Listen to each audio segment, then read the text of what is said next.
मुसद्दिक मलिक साहब, जो हुकूमत आप कर रहे हैं उसके अंदर तमाशा लगा हुआ है। इमरान खान ने बकौल अहमद अवैध साहब के वो काम किया है जो आपकी क्यादत नहीं कर सकी, जो डील लेके निकल गई थी यहाँ जेलों से। वो खड़ा हुआ है, एक पोजीशन पे खड़ा हुआ है और ये उसको पॉपुलर बना रही है बकौल अहमद अवैध साहब पीटीआई के अवाम के अंदर। लेकिन साथ साथ सलमान अकरम राजा ने भी एक अपील की है और दुहाई दी है। मैं चाहता हूं वो भी आप सुन लें, उसके बाद इकट्ठे जवाब दीजिएगा। मुसद्दिक साहब, सलमान राजा साहब क्या फरमा रहे हैं इमरान की रिहाई के हवाले से? 26वीं आईनी तरमीम के बाद पाकिस्तान का तमाम अदालती ढांचा अस्मार हो चुका है। कुछ कमरे जिनके ऊपर लिखा है अदालत, हम वहां चले जाते हैं और अपनी बात करते हैं। हमें कोई उम्मीद नहीं होती कि हमें इंसाफ मिलेगा। इमरान खान पिछले 2 साल से सख्तियां भुगत रहा है, झील रहा है। आज गर्मी में 20-20 घंटे उसका पंखा बंद रखा जाता है। जब हम इमरान खान की रिहाई की बात करते हैं तो हम इस मुल्क में इंसानियत की रिहाई की बात करते हैं, हम अदालतों की रिहाई की बात करते हैं, हम इंसानियत की ताजीम की बात करते हैं। अगर इस मुल्क में अदालतें आजाद होंगी तो इमरान खान आजाद होगा। इस मुल्क में अगर वोट को इज्जत होगी तो इमरान खान वजीर आजम होगा। इमरान खान की रिहाई में हम सब की रिहाई है। हम खड़े हैं अपनी जगह। हमें बंद कर दिया जाए, हम पर लाठियां बरसाई जाएं, हमारे प्यारों को हरासा किया जाए, हमारे घरों पर हमले किए जाएं, हम पीछे हटने वाले नहीं हैं।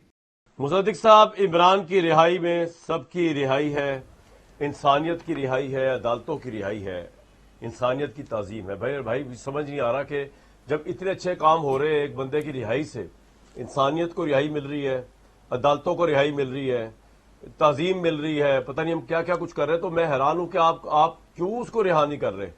और दूसरा ये कि ये तो उसको ऊपर एज है ना आपके ऊपर कि वो आपके लीडर्स की तरह डील करके नहीं निकला यहां से। वो क्या शेर आपने भला सा पढ़ा कि नरंगी सियासत दौरां को देखिए, मंजिल उन्हें मिली जो शरीक सफ़र ना थे। और मैं उस वक्त से ये सोच रहा था ये किसके मुतल्लिक कह रहे हैं? अपनी पार्टी के चेयरमैन बैरिस्टर साहब के मुतल्लिक कह रहे हैं।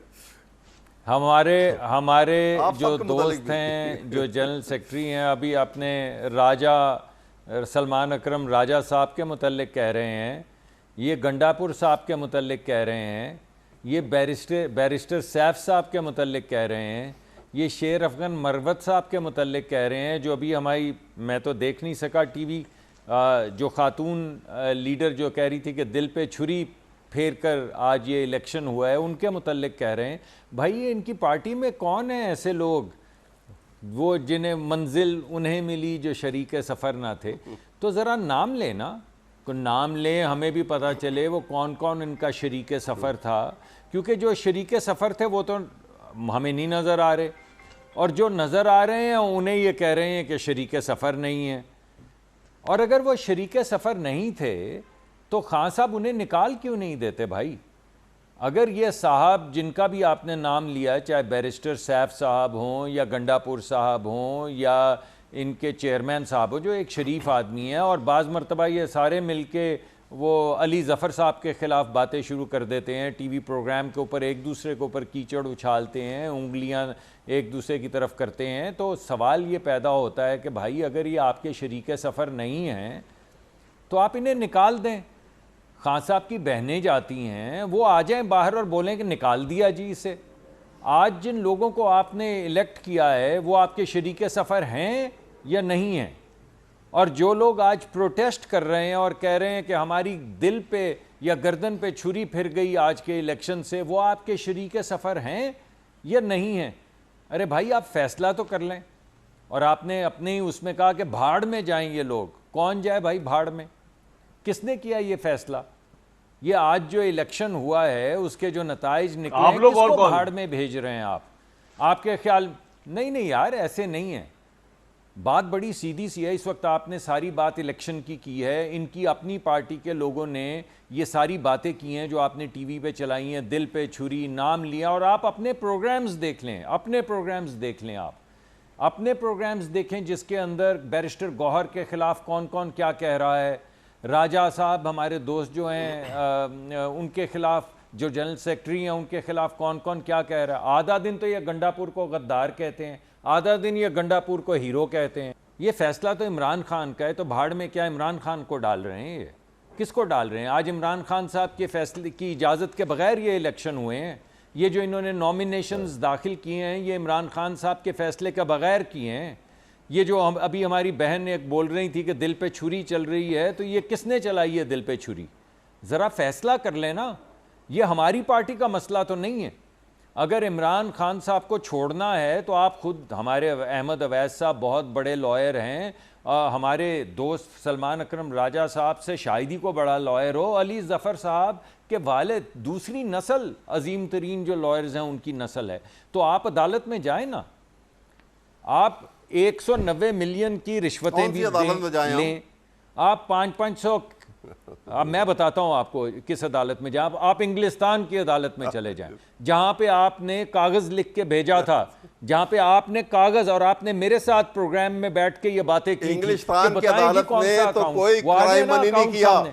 आ गया इंग्लिस्तान की अदालत ने कोई क्राइम मनी नहीं डिक्लेयर किया। नहीं, ये आप कर रहे हैं कामरान साहब एक ही बंदा बात कर सकता है ना, मैंने तो इनकी बात में कहीं दखल अंदाजी नहीं की। ये तो आपको मीडिएट करना पड़ेगा। बात कर दी तो जवाब मुझे तो आप मुसद्दिक साहब, आप जिस वक्त मुझे रोकेंगे मैं रुक जाऊंगा, आधी बात छोड़ने को कहें। बात यह है भाई कि इन्होंने, नहीं आप कंप्लीट कर लें। मैं, आप मेरे दोस्त हैं, जी आप मेरे दोस्त हैं, मैं आपसे कहूं कि मैं आपको 190 मिलियन पाउंड का फायदा दे देता हूं, जो $250 मिलियन है।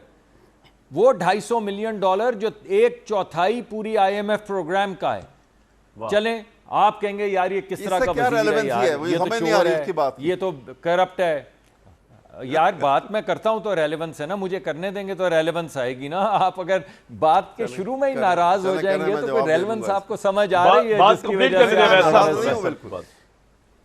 मैं बिल्कुल नाराज नहीं सर, बात ये कि अभी तो मैंने बात शुरू भी नहीं कही, तो कुछ तो नागवार गुजरा है जो कह रहे हैं रेलेवेंस क्या है। अच्छा चलिए जी, मैं आपको 190 मिलियन पाउंड यानी $250 मिलियन का फायदा दे दूं जी, तो आप मुझे कहेंगे यार ये बड़ा करप्ट वजीर है। चलें इसको छोड़ दें, क्योंकि इसको तो ये कहते हैं मोहब्बत में मिस यूज ऑफ अथॉरिटी। ये कहते हैं ये करप्शन नहीं है कि किसी प्राइवेट सेक्टर के बंदे को $250 मिलियन का फायदा दे देने, ये तो मिस यूज ऑफ अथॉरिटी। फिर मैं आपसे 500 कनाल जमीन भी ले लूं और बोलूं अभी भी करप्शन नहीं, ये भी मिस यूज ऑफ अथॉरिटी है। तो भाई जिस चीज के लिए जेल गए हैं वो ये है कि जो इन्होंने आउट ऑफ कोर्ट सेटलमेंट की, उसमें गवर्नमेंट ऑफ पाकिस्तान ने यहां से एक डॉक्यूमेंट भेजा जिसमें उन्होंने कहा कि ये पैसे जो सरकार पाकिस्तान को आने हैं, जो स्टेट बैंक में दाखिल होने हैं, जो अवाम का पैसा है, जो गरीबों पे खर्च होने हैं, जिससे अस्पताल बनने हैं, जिससे स्कूल बनने हैं, ये एक अकाउंट नंबर है, ये इन्होंने लिख के भेजा जो अब आपके सामने आ चुका है। और इन्होंने कहा कि आप सरकार के इस अकाउंट में पैसे जमा करवा दें। वो जनाब बैरियर टाउन का अकाउंट था जो खुला हुआ था सुप्रीम कोर्ट में रजिस्ट्रार के नाम पे। तो ये क्या अब ये कह रहे हैं उनको छोड़ दें, तो इमरान की रिहाई जो है वो इंसानियत की रिहाई नहीं है। भाई मुझे नहीं पता, मैं आपको कह रहा हूं कि ये तो वो केस है जिसके डॉक्यूमेंट्स मैंने खुद खोले हैं। यानी जो कमेटी बनाई गई काबीना की, इन्होंने किया ये कि ना सिर्फ ये कागज भेजा बल्कि उसको स्टेट सीक्रेट डिक्लेयर करके सील कर दिया।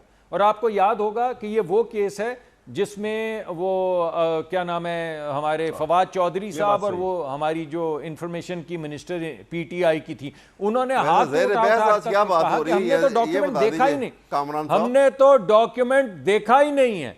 बात ये हो रही है कि जिस केस में सजा हुई है मैं उसका अहाता कर रहा हूं। आपका पॉइंट आ गया। इंसानियत को छुड़वाना है तो अदालत से जाके इंसानियत को छुड़वा लें।